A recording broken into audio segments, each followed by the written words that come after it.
Have you ever wasted so much time screenshotting Power BI dashboards and then just copying and pasting them into PowerPoint?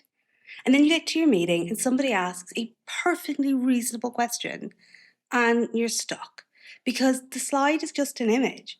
You can't drill down or filter or update it. And in that one moment, your report can suddenly feel out of date. So today I'm going to show you how to embed live, fully interactive Power BI inside PowerPoint. This way, you walk into every single presentation with real-time data and zero panic about what questions are coming. Hi, my name's Anne, and I build reports for clients all the time. I'm going to walk you through embedding an entire report page into PowerPoint so it stays dynamic. The new Power BI controller feature that was released in October 2025. And how do you write dynamic notes that actually stick to individual data points? Finally, the important gotchas, the critical information about permissions. Let's start with the basics. Bringing in an entire report page. Sometimes you want the entire report page in your slides so that you can cross-filter and that'll help you tell your story. So in the Power BI service, you'll see two different options here. The first is embed an image, and that's a really quick way to grab an image. But that's going to come with all the same drawbacks as the old screenshot method. What we want is embed live data. This ensures that the slide updates when your data does. You can either grab the URL and paste it into an existing deck, but for now, let's let Power BI create a brand new presentation for us. When PowerPoint opens, you'll likely get a privacy pop-up. I've accepted it, and now what's happening is it's bringing in everything from my report page.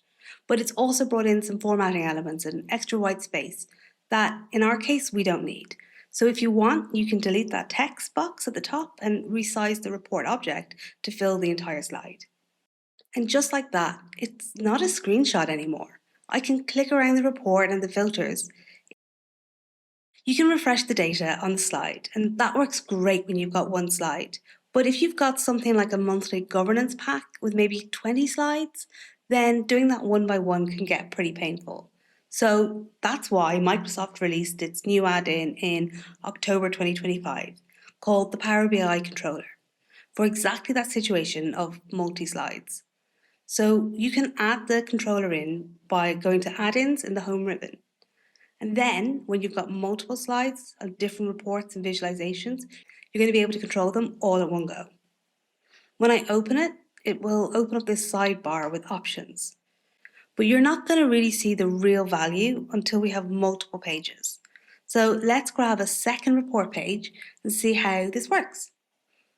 Back in the Power BI web service, I've gone to export PowerPoint, but this time I've just copied the URL.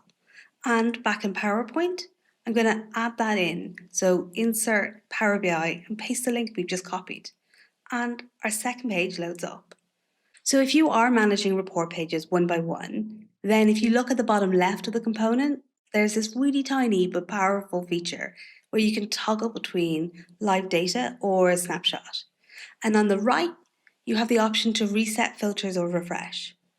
And as I said, this is where the controller is really going to shine. Instead of clicking refresh on every single slide, the controller lets you manage the whole deck at once. I just have to click refresh all. And my favorite part is where I can switch all the slides to snapshot view. So why would I want to change all my dynamic data to snapshots? Well, actually, the example I see really quite often is that you want to preserve the data exactly as it was on the day of the meeting. So in 6 months from now, the deck hasn't changed if you're looking back. But you're also going to need to think about who is going to be able to see that data and if they should. So we're going to talk about permissions a little bit later on, but for now, it's really important to remember with the snapshots, a standard snapshot respects existing Power BI permissions. If they don't have access in Power BI, they won't see the image. Whereas a public snapshot lets anyone viewing the deck see that static image, regardless of their Power BI access. So make sure you think about which one is relevant for your use case. And by now, your reports are live in PowerPoint and easy to maintain. But often the real challenge is building a report that's worth connecting in the first place. one that is clear, insightful, and actually drives decisions. That's at the core of what we do at Adair-Major Consulting. If your current reports are cluttered or confusing and you need to get them presentation ready, then you can reach out to us. The link for our website is in the description of this video. So we've got report pages that we're happy with in PowerPoint, but sometimes you need to explain a particular variance. Usually people draw messy text boxes and arrows on their slides, but I think we can do a bit better. That's where we can use annotations. These annotations work when there's a single visual that I've brought into PowerPoint.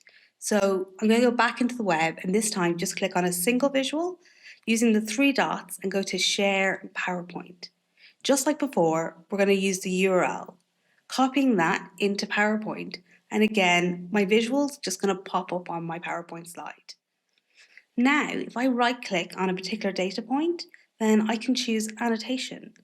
And you can write your explanation right there in the note. I can even edit it more by clicking on the three dots, changing the text or the colour of the font. Embedding your visuals and reports in PowerPoint clearly has some really significant advantages. But before you send the deck out, I want you to know about two major gotchas that will help you ensure that when you send or present, that all your data is there. The first is permissions. So just because you can see that report in the slide doesn't always mean that your audience can if they're looking at the file. Everyone who views live data in PowerPoint also need to have access in Power BI. So if they don't have access, they're just going to see a login prompt or an error. This can vary between organizations and setups, so it's best to check with your IT or your Power BI super user on what's going to work for your particular situation. The second gotcha is connection. Embedding live data is essentially loading a web page. So if you're presenting in a room that has no Wi-Fi, it's not going to work. Again, this is where the controller can really come in handy. Switching everything to a snapshot mode before you lose connection means that they will be images and you can also easily switch them back. So now you can bring in live interactive data into your presentations, and you have a secure way of and strategy for sharing them as snapshots. But the functionality is only half the battle. The other half is how it looks. If it looks like a spreadsheet dump, embedding it in PowerPoint isn't going to help. So I've linked my full tutorial right here on how I created this exact Power BI report using images. Why not check it out and see if images can help your reports look great? I'll see you there.